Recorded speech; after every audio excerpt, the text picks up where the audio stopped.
নমস্কার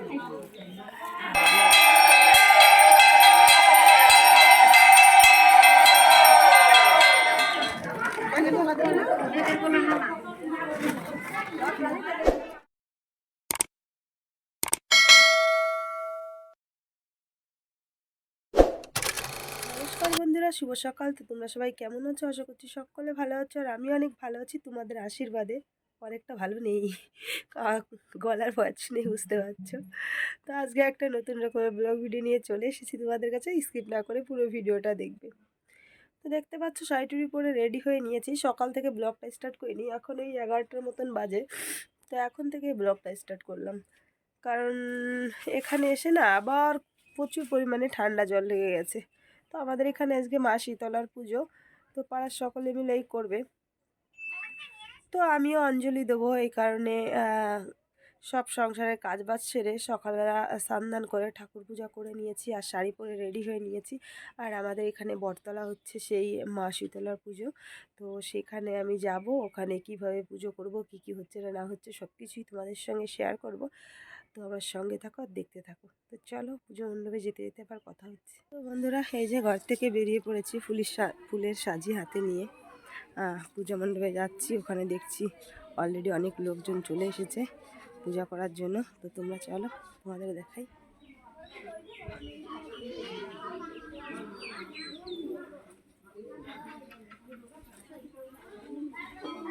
পুজো মণ্ডপে চলে এসেছি। এখানে এসে এই দৃশ্যটা দেখে আমার ভীষণ ভালো লাগলো। আমি ভাবলাম অনেক মনে হয় লেট করে ফেলেছি, পুজো ওইদিকে হয়তো শুরু হয়ে গেছে, কিন্তু না, আমি বাইরে থেকে শুনছিলাম যে জোগাড় দিচ্ছিল। তো ওই কারণে ভাবলাম পুজো হয়তো সাজানো গোছানো হয়ে গেছে, শুরু হয়ে গেছে।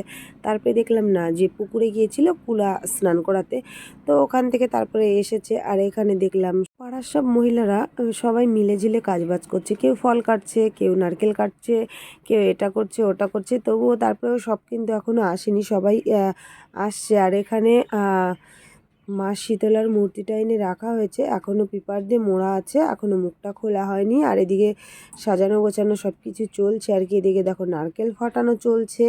সব মিলিয়ে পরিবেশটা ভীষণ ভালো লাগছিল দেখতে। তারপরে আমি তো এই জিনিসগুলো তোমাদের সঙ্গে শেয়ার করছিলাম, আর এই কাকিমাটা আমাকে এসে বলছিল আমার একটু ছবি তোল।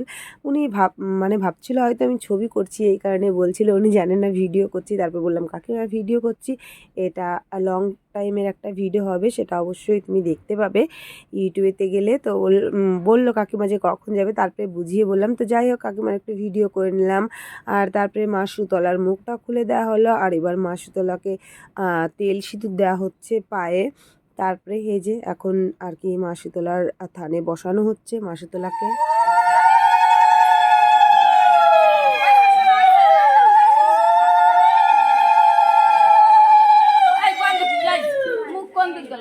সবে মাত্র পেপারে মোড়ানো মুখটা খুলে থানে বসানো হয়েছে, এখনও কিন্তু সব কিছু রেডি করা হয়নি, মানে সাজানো গোছানোটা কমপ্লিট হয়নি।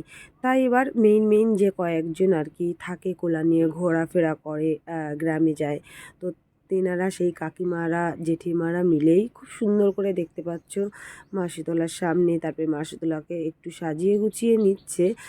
আর এদিকে আবার নারকেল কোড়ানো চলছে, যেটা একদমই না করলে নয় সেটাই করছে, যেহেতু প্রচুর পরিমাণে গরম পড়েছে। তো এই কারণে সব ফল টলগুলো কিন্তু একবারে কেটে কুটে রাখবে না। আমি যতটুক শুনলাম, বললো যতটুক ভোগের জন্য যাবে ঠিক ততটাই কাটবে।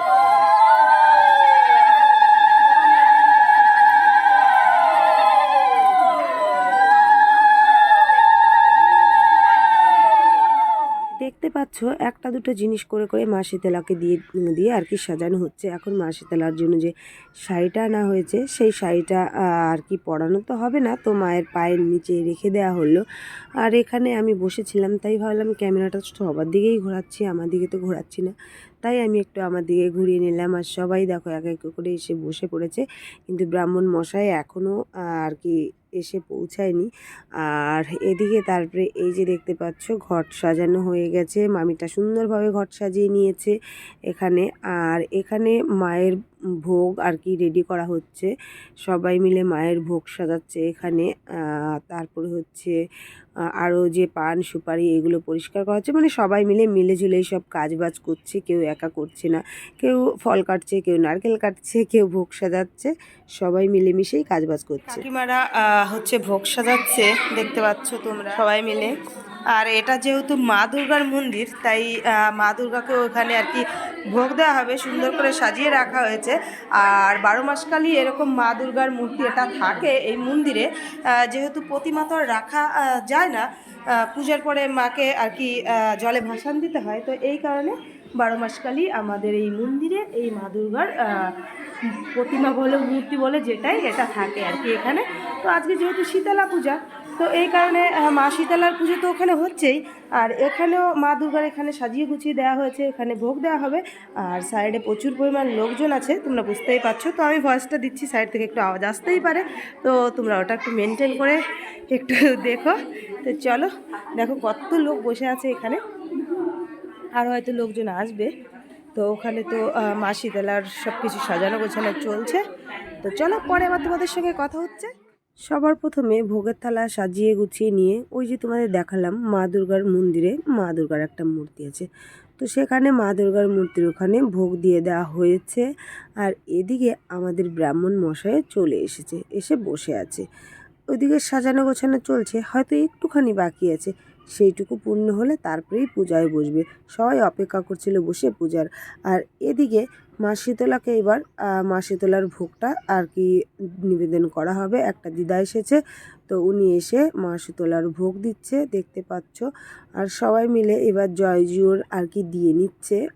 পুজোয় বসা হবে, যেহেতু সব কিছু সাজানো গোছানো কমপ্লিট হয়ে গেছে, ব্রাহ্মণ মশাইও চলে এসেছে।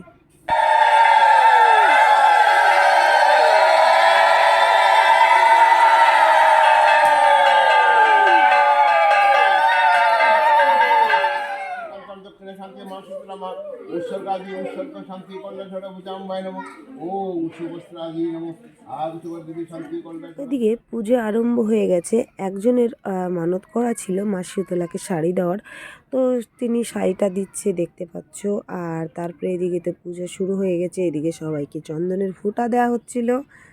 আমাকেও কিন্তু চন্দনের ফোঁটা দিয়েছে, সেটা যদিও আমি তোমাদের সঙ্গে শেয়ার করতে পারিনি।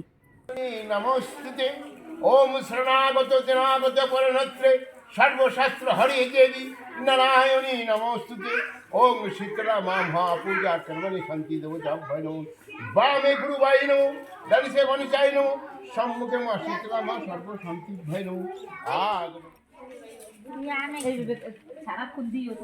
এবার শান্তি জল ছিটানো হচ্ছে, তারপরে হচ্ছে ফুল দেওয়া হচ্ছে হাতে, হয়তো অঞ্জলির প্রস্তুতি নেওয়া চলছে।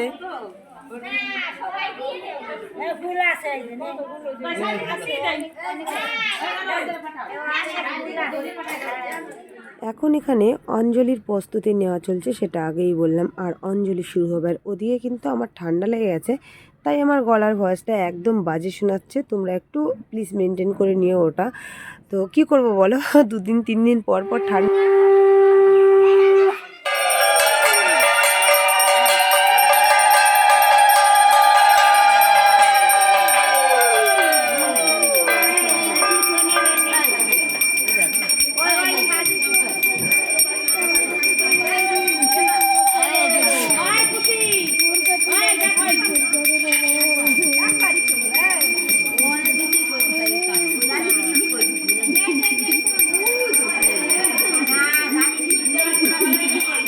এদিকে পূজা কমপ্লিট হয়ে গেছে, অঞ্জলি দেওয়া কমপ্লিট হয়ে গেছে। সেই অঞ্জলির ফুলগুলো দেখতে পাচ্ছ, কেউ কেউ কাছে এসেও দিচ্ছে, কেউ কেউ ছুঁড়েও দিচ্ছে। ওদিকে খুব তাড়াতাড়ি কিন্তু পূজাটা শেষ হয়ে গেল। আর এটা কিন্তু আমার শ্বশুরবাড়ির গ্রামের পূজা হচ্ছে।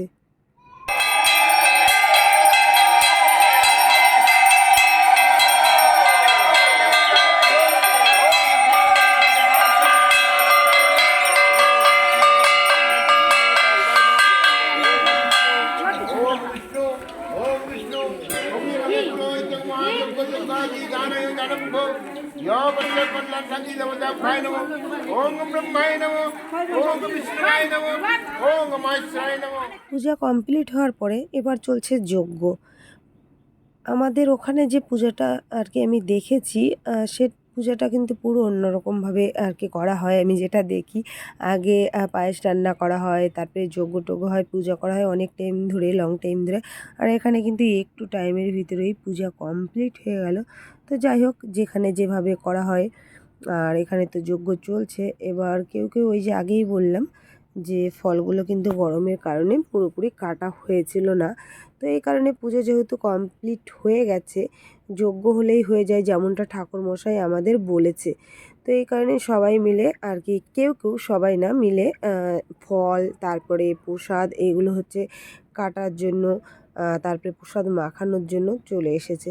এখানে দেখতে পাচ্ছ প্রচুর পরিমাণে কলা ছোলা হচ্ছে। এটা কিন্তু সিন্নির জন্য কলা ছেলা হচ্ছে, তারপরে আতপ চাল মাখানো হবে সেটার জন্য। আর ফলগুলোকেও কেটে নেওয়া হচ্ছে।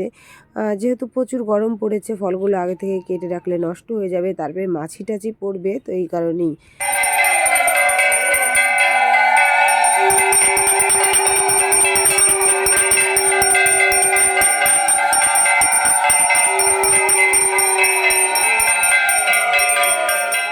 এদিকে কিন্তু যজ্ঞ কমপ্লিট হয়ে গেছে, তাই যজ্ঞর আগুনটাকে নিভানো হচ্ছে দেখতে পাচ্ছ। দই, জল, তারপরে নারকেল, কলা, এই সমস্ত জিনিস দিয়ে যজ্ঞ কমপ্লিট হলো। আর তারপরে এবার যজ্ঞর যে ফোঁটাটা হয়, সেই ফোঁটাটা ঠাকুরমশাই ভালো করে আর কি একটা পাত্রে কয়লাটা তুলে নিয়ে মেখে নিয়েছে। এবার সবাই গিয়ে দক্ষিণা দেওয়া হচ্ছে আর প্রণাম করা হচ্ছে। আর ঠাকুরমশাই যজ্ঞর ফোঁটা দিয়ে দিচ্ছে সবাইকে। আর এদিকে তো ফল কাটা চলছে, তারপরে এই যে কলা মাখা হচ্ছে। আগেই বললাম সিন্নির, এদিকে গুড়, চিনি আর কি জল দিয়ে ভিজিয়ে রাখা হয়েছিল। আর এইদিকে মা শীতলার পুজো হবে, সিঁদুরে ফোঁটা দেওয়া হবে না সেটা কি হতে পারে, তাই সিঁদুরে ফোঁটা দিচ্ছিল সবাইকে, আমাকেও দিয়েছে কিন্তু, সেটা যদিও তোমাদেরকে আমি দেখাতে পারিনি। আর তারপরে এখানে কাটা ছিল তরমুজ। আর তরমুজের কালারগুলো দেখে এখন তোমার ভীষণ ভালো লাগছে। তো যাই হোক, আমি যে আগের ভিডিওটা ছেড়েছি ওটা কিন্তু শীতলা পুজোর আমার বাপের বাড়ির, আর এটা আমার শ্বশুর বাড়ির, আগেই তোমাদের বলে দিচ্ছি। তো এখানে পুজো শেষ হয়ে গেছে, আমি এবার একটু বাড়িতে যাচ্ছি, যেহেতু সোনাই আছে, ও কিন্তু কিছুই খাওয়া দাওয়া করেনি, এই কারণে আমি দেখতে যাচ্ছিলাম ও কী করছে না না করছে। তারপরে আমি গিয়ে দেখলাম ঘরে বসে আছে, তারপরে আমি জোর জবস্তি করে আবার পূজা মণ্ডপে ওকে নিয়ে আসলাম যে বাবা চলো একটু গিয়ে প্রণাম করবে ঠাকুরকে আর একটু প্রসাদ খাবে। তো ও বলেছিল ভাত মেখে দিতে, আমি ভাতটা মেখে দিইনি বলে ও খায়নি আমার সঙ্গে, ও উপাস করে বসে আছে। তো যাই হোক, এই যে প্রসাদ নিতে চলে এসেছি, মা মেয়েতে সিন্নি প্রসাদ, আতপ চাল, ফল সব কিছুই নিয়ে নিয়েছে। আর এখানে দেখতে পাচ্ছ সবাইকেই প্রসাদ দেওয়া হচ্ছে, আমার মতন সবাই প্রসাদ নিচ্ছে। আর আমিও তো প্রসাদ নিয়ে নিলাম, সোনাইকে বললাম যে একটু প্রসাদ খেয়ে নাও, তারপরে আমি ভাত মেখে খাইয়ে দিব। ও তো একদম না খেয়ে বসে আছে, রেগে গেছে, যেহেতু আমাকে খাইয়ে দিতে বলেছিল, আমি খাইয়ে দিইনি। তারপরে এই যে প্রসাদটা নিয়ে আমি আর সোনাই মিলে বসে টুম্পাদির বাড়িতে বসে বসে খাচ্ছিলাম। আমাদের বাড়িতে প্রচুর পরিমাণে রোদ ছিল, তাই আমি আর বাড়িতে যাইনি। তো যাই হোক, আমার শ্বশুরবাড়ির গ্রামে শীতলা পুজোটা কেমন লাগলো অবশ্যই কমেন্ট করে জানাবে। ভালো লাগলো অবশ্যই একটা লাইক করে দেবে। দেখা হচ্ছে নতুন ভিডিওর সঙ্গে।